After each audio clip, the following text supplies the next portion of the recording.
আমাদের নাগরিকদের মাঝে অনেকের ধারণা যার সঙ্গে আমেরিকা আছে সে ভালো করবে, সে আমেরিকার ক্ষমতার অংশীদার হবে।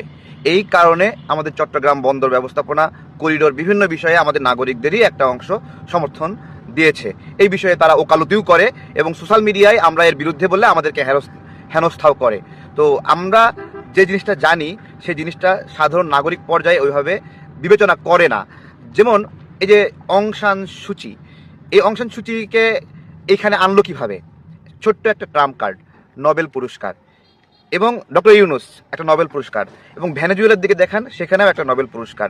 এই নোবেল পুরস্কারটা দেওয়াই হয় বিভিন্ন অঞ্চলের প্রতিনিধিদের কোনো একটা সময় তাকে ওই অঞ্চলে ব্যবহার করার জন্য, এবং অত্যন্ত স্বল্প মূল্যে ব্যবহার করতে চায়, অত্যন্ত স্বল্প মূল্যে, যে কোনো পে করতে হবে না কিন্তু বিরাট বেনিফিট পাবে। যেমন এই যে দেখেন ভেনেজুয়েলায় যে ঘটনা ঘটলো, ওইখানে মাদুরো সাহেবকে উঠায় নিয়ে গেল। কিভাবে নিয়ে গেল? কতটা অসভ্যতা এবং বর্বরতা যে একটা দেশের প্রেসিডেন্ট এবং তার স্ত্রীকে অপহরণ করে নিয়ে যাচ্ছে আমেরিকা। দেখেন কতটুকু বর্বরতা। এগুলো যদি আমরা না বুঝি তাহলে হবে না। এবং সেই সময় দেখেন এই যে মা চাঁদো নাকি সে ওই সময় উল্লাস করলো, তার দেশের প্রেসিডেন্টকে এবং তার স্ত্রীকে অন্য দেশের লোকেরা এসে উঠায় নিয়ে যাচ্ছে, অপহরণ করে নিয়ে যাচ্ছে, আর সেখানে কিছু বর্বর আছে, জালিয়াত আছে, দালাল আছে যারা এটাকে সমর্থন করে উল্লাস করছে। অর্থাৎ দুনিয়াতে সব জায়গায় কিছু দালাল থাকবে যারা সার্বভৌমত্ব বোঝে না, স্বাধীনতা বোঝে না এবং আত্মসম্মানটা বোঝে না। আলটিমেটলি কি হলো আজকে দেখেন যে ভেনেজুয়েলা যে তেল বিক্রি করবে সেই টাকা দিয়ে শুধুমাত্র আমেরিকান পণ্য কিনতে পারবে, অন্য দেশের কোনো পণ্য কিনতে পারবে না। বৈদেশিক বাণিজ্য লক করে দিয়েছে একমাত্র। তার মানে দেখেন তারা ছোট্ট একটা কাজ করে সেই নোবেল পুরস্কার দিয়েছিল মাচাদোকে, যাদেরকে এই যে একটা অঘটন ঘটাবে দীর্ঘদিনের পরিকল্পনা, এবং ঠিক ওই সময়ে দেশের মধ্যেই আমেরিকার পক্ষে নেওয়া কিছু লোককে তারা সেট করে রাখলো। আমাদের ডক্টর ইউনুস স্যারও আমাদের এই গণ অভ্যুত্থানে কোনো কোনো কোনো কোনো ভূমিকা ছিল না।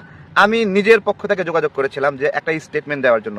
এখন অনেকে আবার নতুন নতুন গল্প সাজাচ্ছে যে উনি এই লবিং করেছেন, ওই লবিং করেছেন, এই লবিং করেছেন। আমাদের এই গণ অভ্যুত্থানের ক্রেডিট শুধুমাত্র সাধারণ মানুষের, এবং এই সাধারণ মানুষ কোনো নেতার বক্তব্যে তারা হলো মোটিভেশনে এখানে নামে নাই। তার সন্তানরা এখানে রক্তাক্ত হচ্ছে, দীর্ঘদিন ভোটাধিকার থেকে বঞ্চিত। এই সব কারণে নাগরিকরা দেশের কর্তৃত্ব তাদের হাতে ফিরে নেওয়ার জন্য, কিন্তু কর্তৃত্ব জনগণের হাতে তো ফিরে গেল না, ভোটাধিকারের কাছে ফিরে গেল না, কর্তৃত্ব ফিরে গেল প্রায় 2 বছরের জন্য অথবা তার কাছাকাছি সময়ের জন্য এমন একটা সরকারের কাছে যাদের বাংলাদেশে বিভিন্ন বিপদ আপদ, দুর্যোগ, বন্যা, ঝড়, সিডোর কোনো জায়গায় কোনো অবদান ছিল না। তারা এসে আমাদের এই সরকারে মহান ব্যক্তি হয়ে গেলেন, এবং তাদেরকে জিকির করতে থাকলো কৃত্রিমভাবে, সোশ্যাল মিডিয়া সহ নানাভাবে থট ডেভেলপ করা হলো যে অন্তত 10 বছর এদেরকে